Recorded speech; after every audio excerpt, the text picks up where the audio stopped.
유대인들은 그들의 명절을 굉장히 특별하게 지킵니다. 예를 들어서 유월절은 유대인들의 새해를 시작하는 절기이잖아요. 이날에 가족들이 다 같이 모여서 유월절 식사를 하게 됩니다. 이 식사를 통해서 그들의 역사, 그들의 조상에 대한 이야기, 출애굽의 이야기, 또 가나안의 이야기, 이것을 회상하면서 하나님께서 하실 일들을 다시 기대하는 그런 시간을 갖습니다.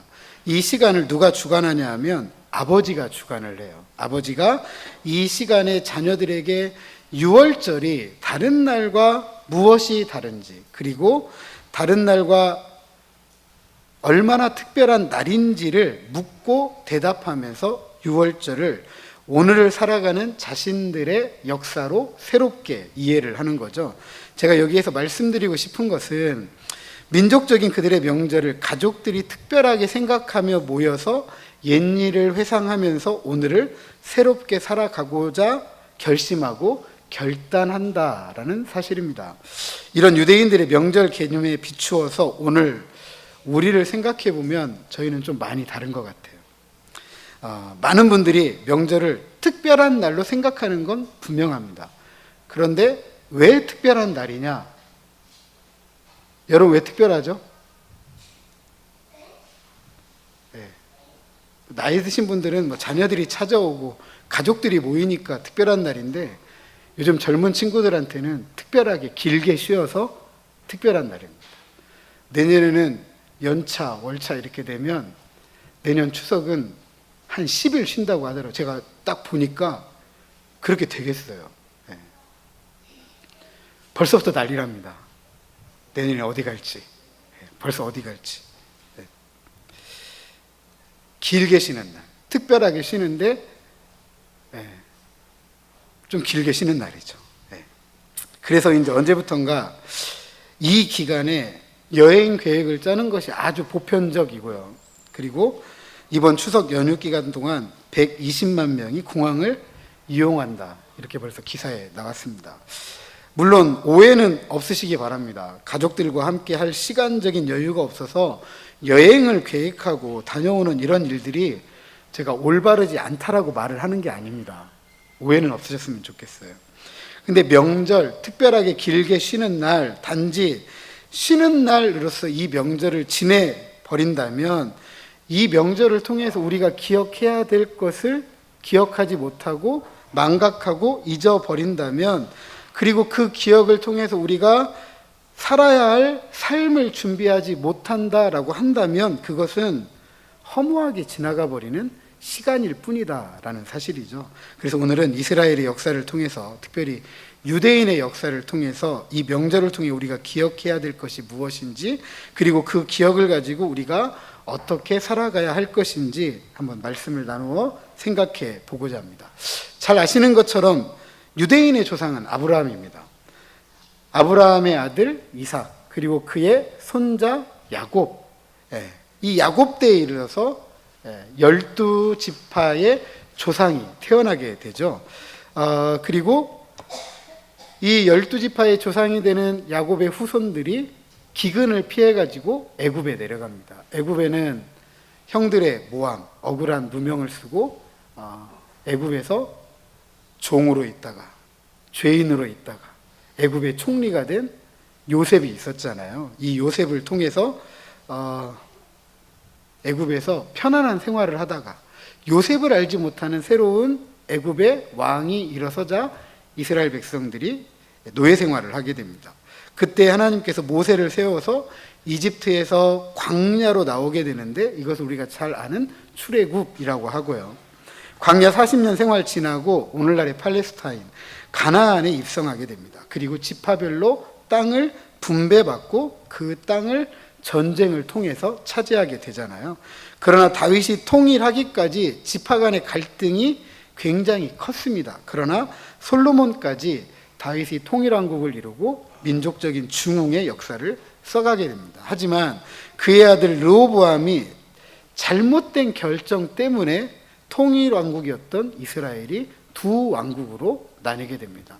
10지파가 속한 북왕국 이스라엘, 유다와 베냐민만 속해 있는 남왕국 유다, 이렇게 나누게 됩니다. 그러다가 주전 722년에 이 메소포타미아 지역에 패권을 쥐었던 아시리아에 의해서 북왕국이 망하게 됩니다.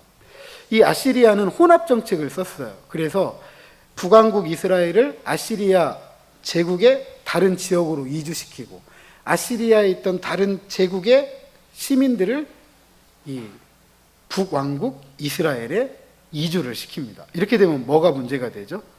혼합 정책이 펼쳐지기 시작하죠. 혼합 정책. 그러다가 결국에는 서서히 이스라엘이라는 정체성이 사라지기 시작합니다. 그리고 후에 유대인들이 그토록 경멸하는 사마리아인이 됩니다. 사마리아 잠깐 살펴보려고 하는데요. 이 아시리아의 계속된 이 혼합 정책 때문에 남왕국 유다가 주전 586년에 바벨론에 의해서 망하게 됩니다. 이 무렵에는 이스라엘이라고 할 수 있는 어떤 정체성이 거의 남아있지 않습니다. 이스라엘은 상당히 흐려졌고, 바벨론에서 유대인들이 포로에서 귀환하여 돌아와 가지고 제2성전을 건립하려고 할 때에는 사마리아하고 관계없는 일이고, 그렇기 때문에 이 사마리아 사람들이 이 성전을 건립하는 일을 극도로 방해하게 되죠. 이 정도 되면 북이스라엘과 남유다는 거의 나뉘어져 있다, 이렇게 생각하면 되겠습니다. 그리고 그리스의 알렉산더 대왕이 이곳을 지배할 때에 이곳 사람들을 이미 뭐라고 불렀냐면 시돈 사람들의 지배를 받던 이방인이다. 시돈은 성경의 베니게, 우리의 역사 속에서는 페니키아로 알려져 있는 페니키아의 지배를 받는 이방인. 그러니까 이 유대 백성 입장에서는 더 이상 이스라엘이 아니라는 거예요. 더 이상 이스라엘이 아니다. 이스라엘의 이 12지파 중 10지파가 이렇게 소멸되고 말았습니다.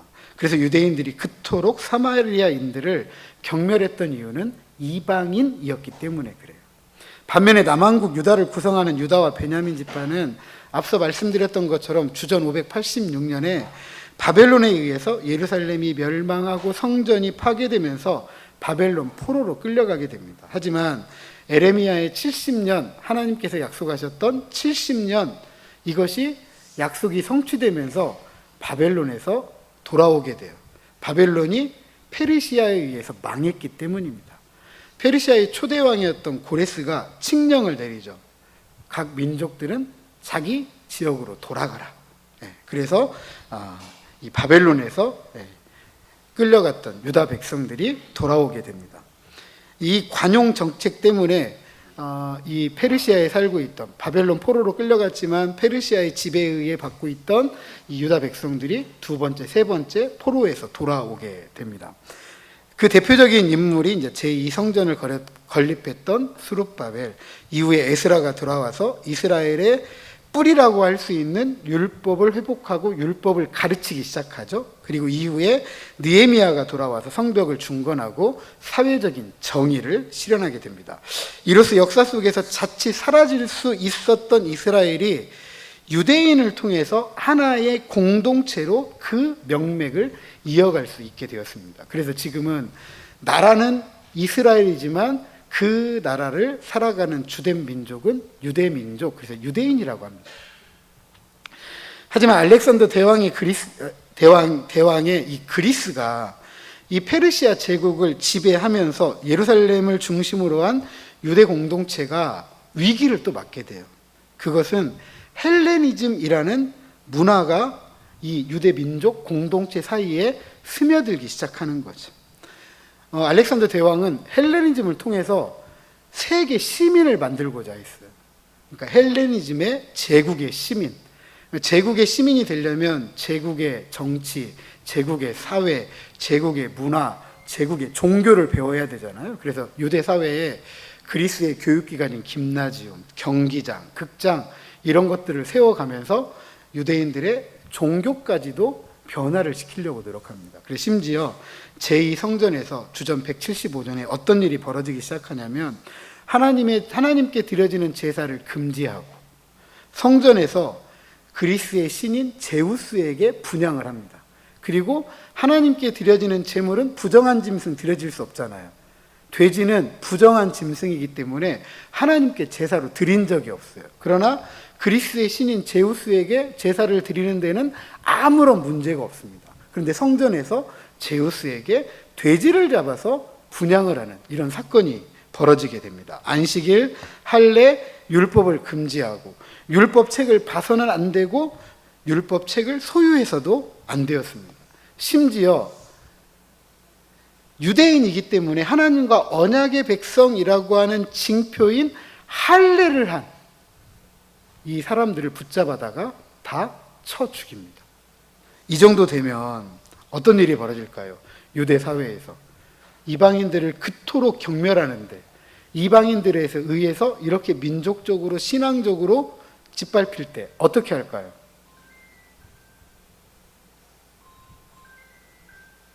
왜 제 눈을 쳐다보고 계시는지. 우리 민족이 그렇게 짓밟힐 때 어떤 일이 있었죠? 우리 저항했잖아요. 그죠? 일본에 의해서 강제 합병이 이루어지고 이런 합병에 대해서 부당함을 인식했던 분들이 임시정부 세우고 그렇게 처절하게 싸웠던 거 아니에요. 그걸 회복하기 위해서. 유대인들 사이에서도 이런 저항의식이 싹트기 시작합니다. 그리고 특별히 갈릴리 사람, 유다라는 사람이 이 주후 6년에 어떤 일이 벌어지냐면 로마에서 호구조사를 해요. 로마에서 호구조사를 합니다. 호구조사는 그냥 인구조사가 아니라 세금을 걷기 위한 조사이거든요. 근데 이 세금은 그냥 세금을 납부하는 것으로 끝내는 게 아니라 당시에는 이 세금이라는 게 누구를 주로 섬기느냐를 상징적으로 보여주는 사건이에요. 로마가 지배하고 로마의 황제가 우리를 지배한다. 그 황제가 우리의 주인이다, 우리의 주다라고 인정하는 행위가 세금을 내는 거거든요. 앞서 말씀드렸지만 민족적으로, 신앙적으로 이제는 세금 정책까지 유대인들이 받아들일 수 없는 엄청난 사건들이 계속 밀려오다 보니까 갈릴리 사람이었던 유다가 이 선봉장에 서게 됩니다. 그리고 그것이 사건이 커지기 시작해가지고 주전 166년에 유대지방 제사장 마타티아스 가문에서 반란이 시작되고 그의 아들인 마카비가 이 전쟁을 승리로 이끌게 돼요. 그러면서 이 전쟁이 유대 역사에서 굉장히 중요하게 다뤄집니다. 이 전쟁이 마카비 전쟁입니다. 마카비 전쟁은 헬레니즘의 거친 파도로 성전의 대제사장직의 정통성이 훼손되고 성직매매가 이루어지면서 율법을 목숨처럼 여긴 사람들에게 이로 인해 경건한 신앙이 행동으로 나타나는 계기가 된 거예요. 주 로마 시대 때 갈릴 사람 유다가 그랬던 것처럼. 이 경건 운동을 일으킨 사람들을 가리켜서 하시딤이라고 합니다. 하시딤. 이들이 이제 광야로 나가게 돼요. 그러면서 여러 분파를 만들게 되는데 오늘 우리가 잘 아는 성경에 기록된 분파들입니다. 사두개파, 바리새파, 우리가 잘 알지는 못하지만 에세네파라고 하는데 세례 요한이 속했던 쿰난 공동체가 에세네파이기도 합니다. 이들은 에스라와 느헤미야를 통해서 확립되었던 성전과 율법, 일반적으로 유대교라고 하는데 이 유대교를 공통 분모로 가져요. 에세네파도 사두개파도 바리새인파도. 그러니까 초기에 에세네파, 사두개파, 바리새파는 그들이 변해가는 민족적, 신앙적 정체성을 되찾고자 경건한 열망을 가졌던 인물임에는 틀림이 없습니다. 물론 예수님 당시에는 많이 삐뚤어져 있었지만 초기에는 그랬어요. 하지만 시간이 지나면서 현실주의자였던 사두개파는 권력을 추구했어요. 성공, 부, 그리고 명예와 지위. 그래서 성전의 대제사장직을 맡으면서 성전 안에서의 종교적 이익을 취득하는 집단으로 변질이 됩니다. 바리새파는 그런 사두개파에 저항을 해서 민중들 속으로 들어가기 시작해요. 제사장들이 종교적 정결을 추구했다고 한다면 바리새인들은 생활에서의 정결을 추구했던 사람들입니다. 생활에서의. 에세네파는 도시를 떠났어요. 도시를 떠나서 광야로 나갔습니다. 광야로. 오직 신앙에 대한 열망 한 가지를 가지고 광야로 나갔어요. 그래서 여러분, 성경에서의 광야는 우리가 조금 유의해서 보셔야 돼요. 광야에 누가 있었죠? 광야에 외치는 자였던 세례 요한이 있었고, 예수님이 공생의 사역을 시작할 때 광야에서 시작했고, 하나님께서 출애굽한 이스라엘 백성들 중에 약속의 땅에 들어가기 위해서 제1세대를 어디에서 걸러요? 광야에서 걸러요. 광야는 특별한 곳이에요. 특별한 곳. 물론 이 광야에 나갔던 에세네파 중에서도 부류가 좀 다양합니다. 쿰난 공동체는 조금 더 정치적이었다기보다는 조금 더 신앙적이었던 사람들인 반면에, 우리가 잘 알고 있는 저 마사다에서 항전을 했던 사람들은 광야에서 정치적 꿈을 꿨던 사람들이에요. 정치적 독립, 정치적 해방을 꿈꿨던 사람들이에요. 근데 이 마사다의 항전주의자들은 결국에 어떻게 되죠? 로마의 군사력에 의해서 멸망하게 됩니다. 하지만 이 광야의 쿰난 공동체의 가르침은 역사를 통해서 계속 회자되고, 오늘날 우리 기독교의 많은 이 신앙적 가르침과 유사한 면을 가지고 있습니다. 그러니까 광야에서 외쳤던 저들의 목소리는 오늘 우리 기독교 신앙의 기본적인 외침이 되었다라는 것이죠. 제가 여기서 주목하고 싶은 사람들은요, 특별히 바리새인들이에요. 제가 오늘 유대인의 역사를 이야기한다고 했잖아요. 특별히 바리새인의 역사. 우리는 바리새인 하면 어떻게 알고 계시죠? 외식하는 자, 그죠? 외식하는 자.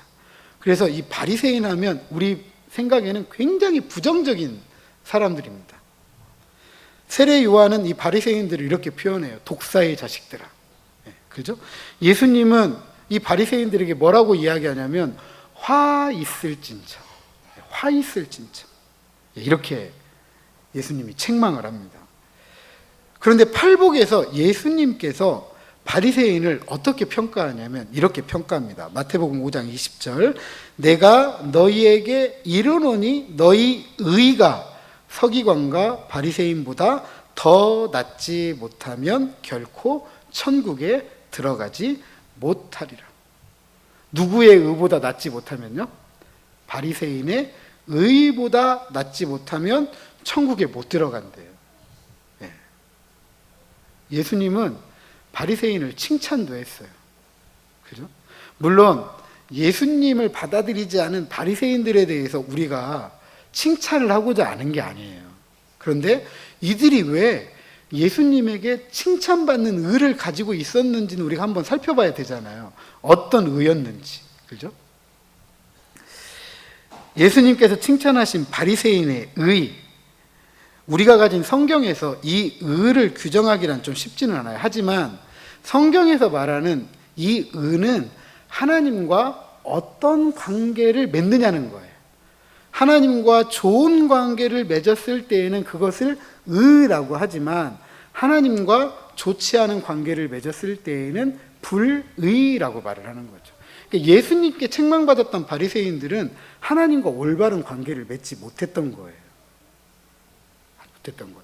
하지만 예수님께서 칭찬하신 이 바리새인의 의는 하나님과 올바른 관계를 맺은 의예요. 그런데 성경에는 그것이 무엇인지 쓰여지지 않기 때문에 우리가 잘 모르는 거죠. 그런데 고대 유대의 역사가였던 요세푸스에 의하면 앞서 말씀드렸던 갈릴리 사람 유다에 대한 이야기가 나옵니다. 앞서 말씀드렸던 주 6년에 로마의 호구조사 때문에 세금으로 인해서 유대의 반란이 시작이 됩니다. 그것이 결국 주 66년에 제1차 유대전쟁이 돼요. 그리고 74년에 이 제1차 유대전쟁이 끝나요. 마사다에서 끝나게 됩니다. 그러니까 이 사건은 결코 작은 사건이 아닌데, 그러면 갈릴리 사람 유다가 어떤 사람이길래 생각해 보아야 되느냐? 요세푸스가 뭐라고 이야기하냐면 이 사람을 이렇게 표현합니다. 바리새파 중에 갈릴리 사람 유다가 있다라는 거죠. 그러니까 이 갈릴리 사람 유다는 바리새파 사람이라는 거예요. 근데 이 바리새파 사람인 이 유다가 왜 로마의 호구조사에 대항했다고 했죠? 세금이 무슨 문제가 있다겠죠? 세금을 내는 문제는 내 주인이 누구냐라는 것을 보여주는 행동이란 말이죠. 왜냐하면 세금을 내는 화폐에 그게 써 있어요. 주와 신 누구 이렇게 쓰여져 있어요. 주와 신 아우구스투스, 주와 신 티베리우스 이렇게 써 있단 말이죠. 그러니까 내가 세금을 낼 때 주와 신이라고 누구를 인정하는 거냐면 로마의 황제를 인정하게 되는 거예요. 그런데 유대인들에게는 진정한 주와 신은 누구밖에 없죠? 하나님밖에 없어요. 그런데 로마의 황제를 주와 신이라고 세금을 내버리게 되면 누구를 부정하는 행위가 되죠? 하나님을 부정하는 행위.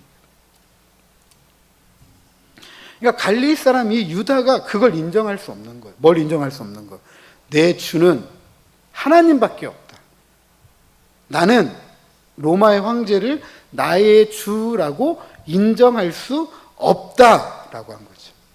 앞서 마카비 전쟁이 신앙적 전쟁이라고 했잖아요. 알렉산더 대왕의 이 헬레니즘 정책에 맞서가지고 우리의 신앙을 지키겠다. 이런 전쟁이었던 것처럼 갈릴리 유다가 시작했던 전쟁이 바로 그 전쟁이었던 거죠. 나는 하나님만 섬기겠다.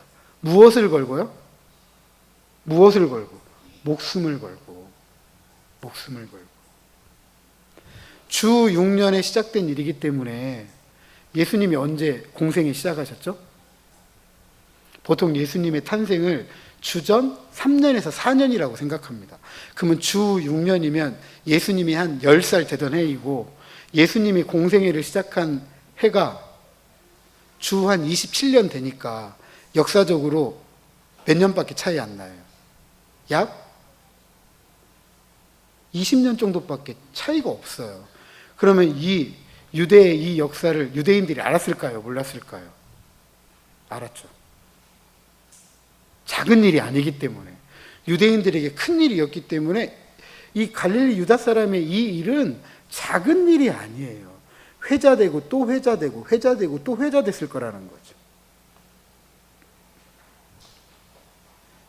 이 갈릴리 사람 유다의 행동은 하나님만이 주인이다 라고 주장하면서 어떤 위협 앞에서도 그 누구라도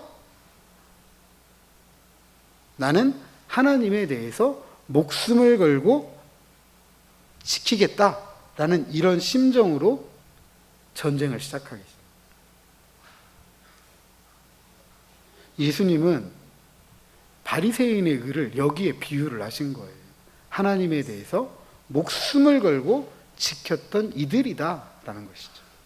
물론 우리가 익히 알고 있는 이들에 대한 부정적 인식 잘못된 거 아니에요. 세례 요한과 예수님의 말씀처럼 외식하는 자들이었기 때문이죠. 그러나 중요한 것은 이들이 오늘날에도 랍비 유대교, 지금은 바리새인은 없어요. 랍비 유대교가 있는 거지. 바리새파는 사라지고 랍비 유대교가 그 명맥을 이어가고 있습니다.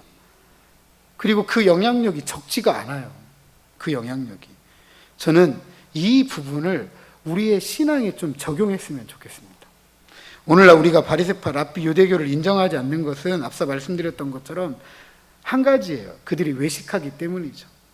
성경을 받아들이면서도 그들의 전통 때문에 예수 그리스도를 받아들이지 않는 것, 이건 우리가 물론 인정하지 않습니다.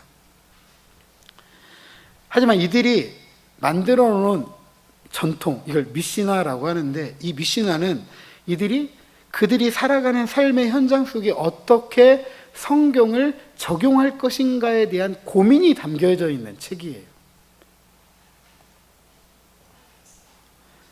이 내용들은 물론 한 가지 가르침만 있는 게 아니라 여러 가지 가르침이 있어서 내용이 불일치합니다. 그래서 논란의 소지는 있어요. 또 한 가지는 이 사람들도 그거 전부를 지키는 거 아니에요. 못 지킵니다. 그래서 소경을 인도한다고 했어요. 이건 문제가 되는 거죠.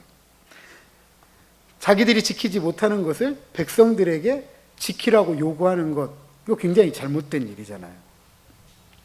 그래서 책망을 받았던 겁니다. 하지만 이들이 오늘날 여전히 유대교로서 그 명맥을 잇는 한 가지 이유가 있다면 그건 교육입니다. 교육. 그리고 이 교육은 오늘날에도 계속돼요. 제가 읽었던 책 한 권이 있는데 유대교 랍비인 조셉 텔류스킨이 쓴 책이에요. 죽기 전에 한 번은 유대인을 만나라. 원 제목은 유대인들의 가치가 되는 책이라는 거거든요. 유대인들의 가치를 담은 책. 네, 그런 책 제목인데 이 책을 읽으면서 제가 느꼈던 게 바로 그거예요. 앞서 말씀드렸던 것처럼 그들의 전통인 뮤시나가 성경을 자신들이 살아가는 삶의 자리에 어떻게 적용할 것인가에 대한 것이라 했잖아요.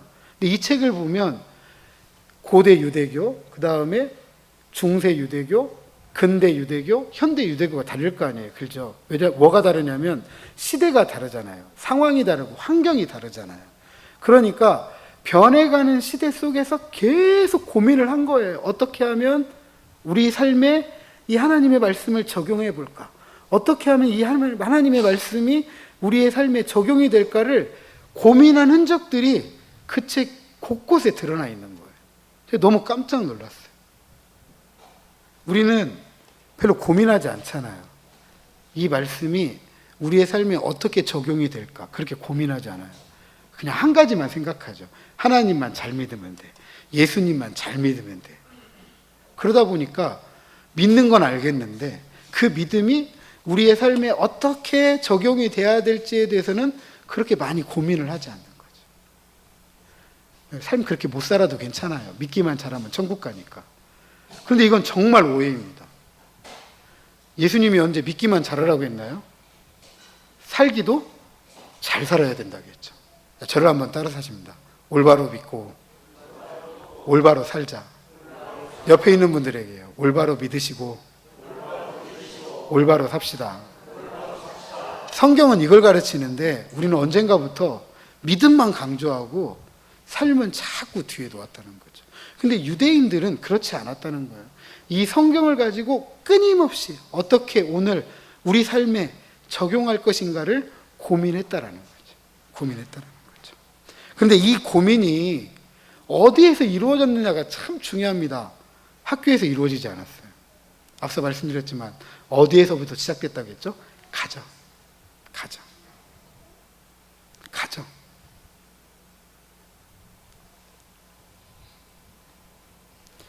그래서 역사 속에서 사라질 뻔한 했던 이 이스라엘의 역사, 유대인의 역사가 오늘날에도 계속 되고 있는 거예요.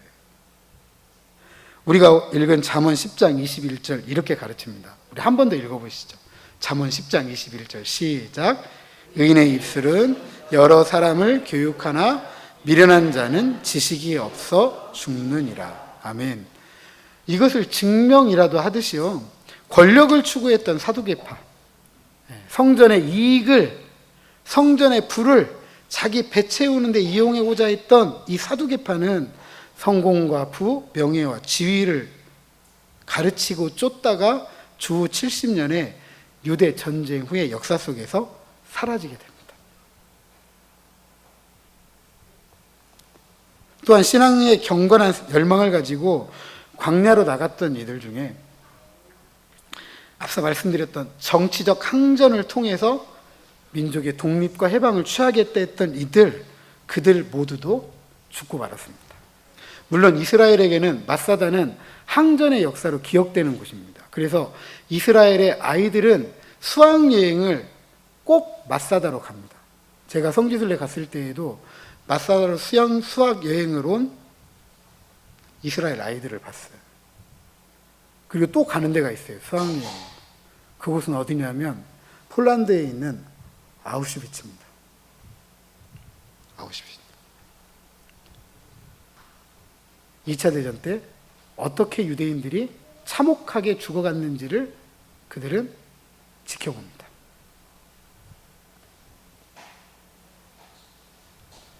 물론 그들의 항전 정신은 기억할 만한 일이지만 우리의 신앙의 역사 속에서는 그렇게 바람직하진 않은 것 같아요. 오히려 신앙의 역사는 세례 요한이 속했던 쿰난 공동체처럼 그들의 가르침이 삶의 뿌리를 내리고 역사 속에서 계속 가르쳐지고 오늘날에도 가르쳐질 수 있는 이런 가르침이 되어야 된다는 거죠. 근데 이 가르침이 앞서 말씀드렸던 것처럼 학교에서 집단교육으로 가르쳐진 게 아니라 가정에서 시작되었다는, 가정에서.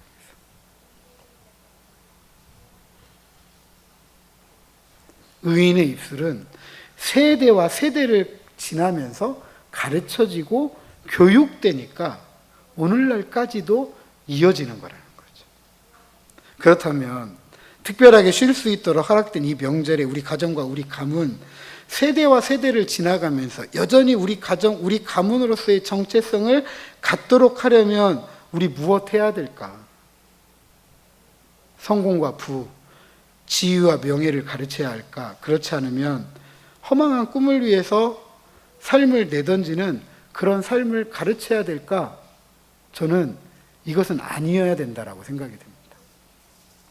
유대인의 역사, 유대교의 역사, 유대인의 가정은 이 날을 특별한 날, 명절을 다른 일반적인 날들과 다른 날로 스스로 여기면서 그들의 가정, 그들의 가문, 그들의 나라, 그들의 민족, 그들의 뿌리였던 정체성을 가르치고 나누는 자리이다라는 것을 우리는 기억해야 됩니다.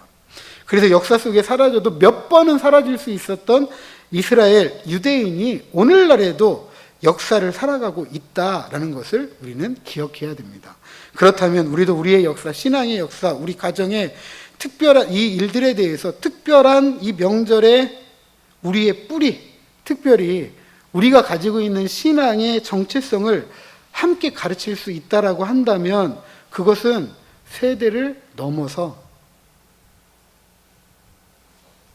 우리의 가문이, 우리의 가정이 뿌리를 내리고 살아가도록 하는 것이다 라는 사실입니다.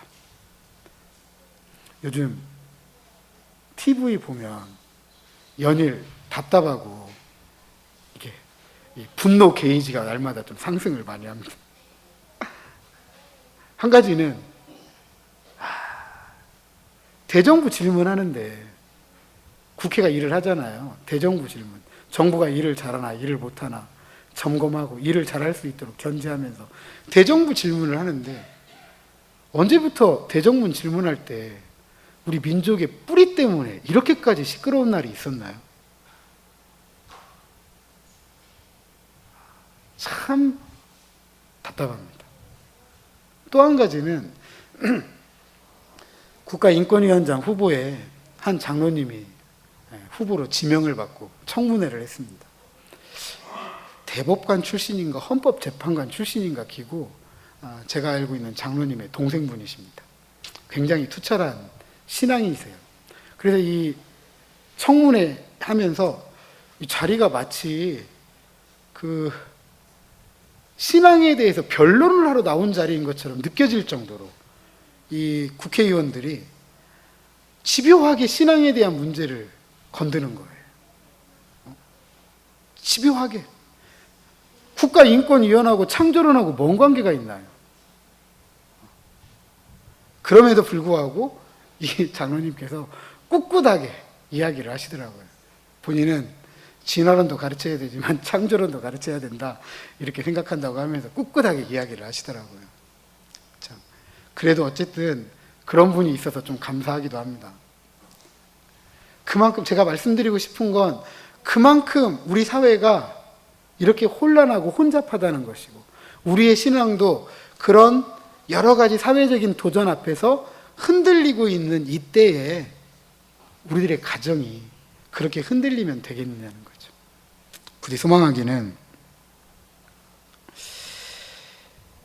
오늘의 이 잠언 말씀, 의인의 입술은 여러 사람을 교육하나 미련한 자는 지식이 없어 죽는다라는 이 말씀을 꼭 기억하고 우리 자족들에게, 우리 자녀들에게 여러분 한 사람 한 사람이 의의 교사가 되셔서 그 책임을 다한다라고 한다면 그 가정은 하나님께서 인정하고 하나님께서 칭찬하시는 그런 귀한 가정, 또 그런 가정은 하나님 나라의 가문의 역사를 써갈 때 천대까지 하나님의 은혜의 강물이 흘러갈 줄로 믿습니다. 그런 명절 되시기를 주님의 이름으로 축복합니다.